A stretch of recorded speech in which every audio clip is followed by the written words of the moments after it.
church family.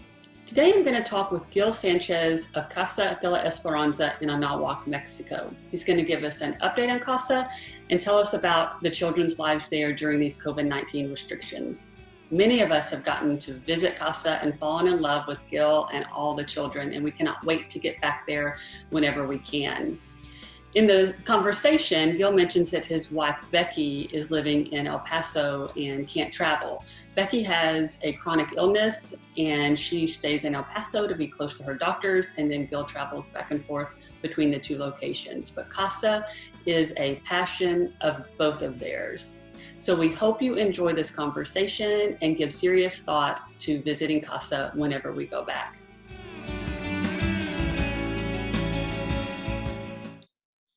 Hey Gil, thanks for joining us all the way down from Anahuac, Chihuahua, Mexico. And you're at Casa right now, right? Yes, I am. Very good. Well, tell me how you and Becky and your children are doing. Well, Becky is unable to travel, Okay. so I'm back and forth, and you probably knew that. Yeah. And I come back pretty much on a weekly basis, spend 2-3 days here, I'm back home. Somewhat depends on how Becky's doing, but that's been the routine that we've been able to keep. Right. And otherwise, we're doing fine. And my son-in-law and my daughter and grandkids in Mexico City are they're sequestered as well.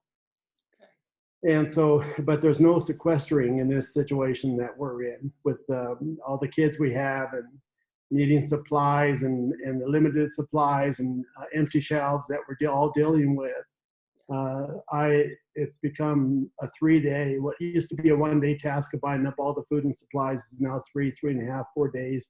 Wow. Going to Lowe's, Home Depot, Sam's, and those other places I go to. So, but all in all, we're doing good. Thank God. Good. I don't think we in America know what all the country of Mexico did in response to the COVID-19 pandemic as far as restrictions and things like that. Can you tell us what life has been like there? I might be a little bit different at Casa, but just in general, how has Mexico responded to COVID? I think the populace has done a better job of dealing with the virus than the government itself. There's no testing really going on. So they don't know how extensive the virus is, to what extent it's permeated the populace. So what they're monitoring is the number of people going in for treatment who already have it, number of people who die from it. Okay. So they're sort of way behind the 8 ball. And so we put a lot of protocols in place to protect us and the kids from any outside exposure. I mean, you cannot enter our grounds unless we know who you are, and you have to be either the guy who reads the electrical meter or the person who delivers the LP gas or a doctor or a nurse. Okay. Or a member of the government, in which case when you come to our door, we have protocol. We spray you down with disinfectant, you're using hand sanitizer, you're wearing a face mask, and we have to know your business before you have any kind of physical contact with our kids. So our kids are pretty well, they're as isolated as I know to get. And thank God we have a huge wall around all of us. We just finished that this summer. Right. So physically we're isolated and protected. Okay. How do you explain this to the kids? We have a wide range of ages there at Casa. I mean, how do you talk about what's going on with them?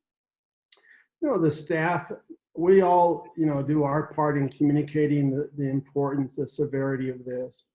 And earlier I mentioned that I think the populace is doing a better job of responding to the threat than the government. I see people wearing face masks. There has been some shutting down of restaurants, and public gatherings are limited. So the government is doing something, but and I don't mean to sound critical of the government, they are just resource poor. And they're not, in some ways they're still very third world. And I'd say to take on something like this, I think that large cities like Mexico City, Monterrey, could be New York City. Just in terms of the the extent to which people are going to suffer and so on and so forth. Our kids have been, there are just a few kids who have family that visit. So the rest of them, they're pretty accustomed to the idea that no one's coming to see them. We're making, and all of our spring break groups, of course, canceled for good reason. Mm-hmm. And pretty much most of our summer groups have canceled. Some are sort of hanging on, those that are scheduled to come in mid to late July and August, sort of playing it by ear to see how things go. Okay. And so we haven't lost everyone yet, but it's taken its toll, and that's all understandable. Mm-hmm. And it protects them and it protects us. So sort of, the concern comes from both them and ourselves here. Right. Over the last 22 years, the greatest setback and I guess the loss that the virus has caused for Casa, outside of the financial thing that's going on with everyone, and the churches and missionaries, et cetera. We're going through that. But the greatest loss, in my opinion, is that for the last 22 years, groups have come to Casa and really affected the culture of Casa. Mm-hmm. And it's affected the expectations of our kids. It's been life-changing for many of our kids. Lifelong relationships have been established through social medias. They've been, when they leave here or even while they're here, they've connected with folks in the U.S., created friendships. And it's that reciprocal relationship, if you will, between American brethren there and the kids here, and the impact of just Christian, the love that's brought by the groups, the love that's received, and it's nurturing our kids. And it's the change that has resulted from that. And when you think of the collective impact of these groups coming down during the summer on a repeated basis, every week or so, and on the other hand, the kids living in an environment where they're protected and safe, loving, treated, it's a Christian environment, that really is life-changing for our kids. Right. And so that's missed. Yes, and I know our group is evaluating our trip there, and we all love you and your kids, and it's heartbreaking to think even postponing it, is going to be heartbreaking, because there's so many people that look forward to coming down and reestablishing in person those relationships, because once those kids get into your heart, man, yes. You got to go back, right? That's why we're here. Yeah. We gave a 5-year commitment 25 years ago.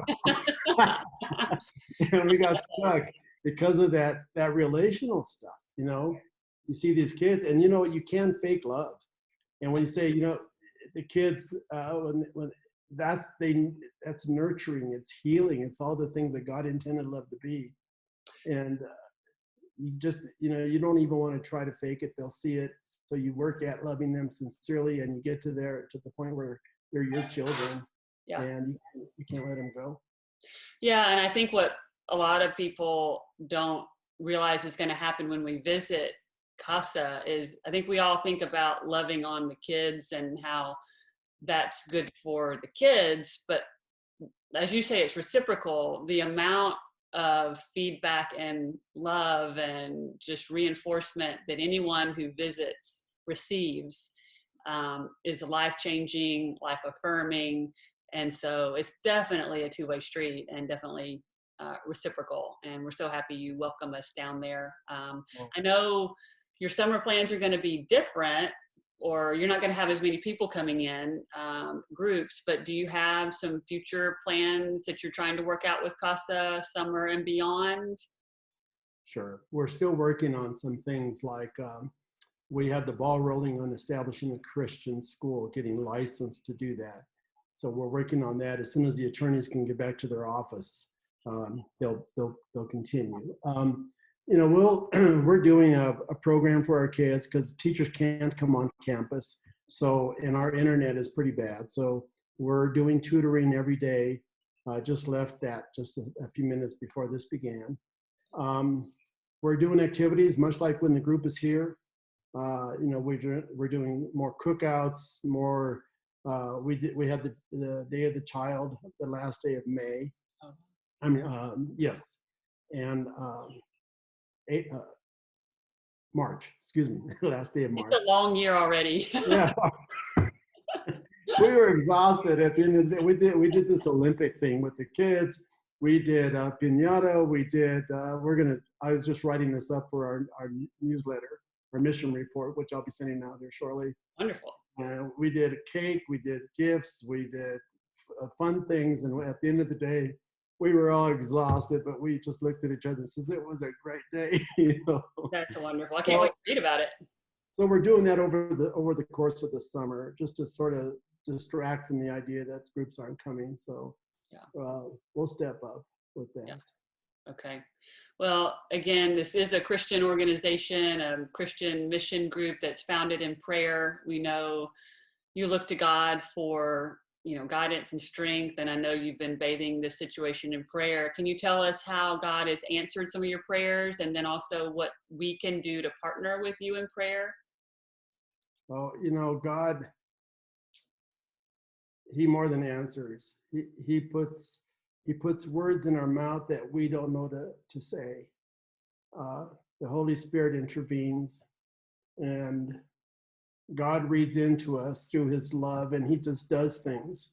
We have been safe. We've never had anyone breach our walls or threaten us. I've been able, even though I have to stand in the line for hours and go 2 or 3 times to Sam's, I always leave with the supplies we need. And it takes more effort, but so what? You just suck it up and do what you got to do. God has been with Becky. Among my greatest concerns is that when I leave, that she's okay. And in spite of, there's a lot of stuff that we're going through there, and God sees us through that. Prayers we haven't asked for, things we haven't prayed for are answered, as well as those that we have. Our families are safe, our children, our grandchildren, we have great peace of mind.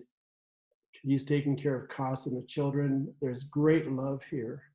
I'm so proud of our kids, the way they're growing up. The young boys have just stepped up, and they're becoming fine young men. And if that isn't a thrill, and we have young ladies who are growing up to be fine young ladies, and all that, just, that I beam. I'm just so grateful to God for all that. I don't even know where to begin to answer your question, because it's so much, it's too much, it's overwhelming. Well, are there anything specific that we can, pray for you for Casa? That God continue to provide wisdom over how we manage things here and respond to situations. We've had staff who are sick, not with the virus, but just sick, and just managing typical day-to-day. People get sick, they have tragedies in their life. One of our ladies did lose a parent to the virus, and she came back yesterday to work. Just for good health, for wisdom, and that we just continue to grow in the Spirit. Everything else sort of seems tangential. That makes sense. Yeah. Well, I appreciate you sharing with us, and man, we can't wait to get down there and hear all the kids yell, "Papa Gil, Papa Gil." We all love that. And I'll tell you what, it's taking everything in us not to go hugging each other. Oh, I bet. And no, we can't. I can't even imagine that, Gil. That would be. It is. It's so hard. I spray myself with disinfectant, but we have to use that just judiciously, because we don't have a lot of it. But yeah. I just came back with some disinfectant. It's used in hospitals. Wow. So, and it's a concentration. I just it came here yesterday. So we'll be able, I think once we get through all this, we'll be able to hug a bit. But I Part met. of it. Yeah, we want to be part of that. So thank you for your We'll time. spray you down if we need to, but yes, absolutely. Yeah, we'll like turn around and be disinfected. We do it. We want to get to see you, and you are in our thoughts and our prayers. Thank And you. everyone at the Georgetown Church is just happy that we get to partner with you. Thank you for letting us walk there. We're grateful. We're grateful that you guys are there for us. Appreciate it. Well, we will talk to you later, Gil, and Okay. hopefully in person. Okay. See you Good. later. You betcha.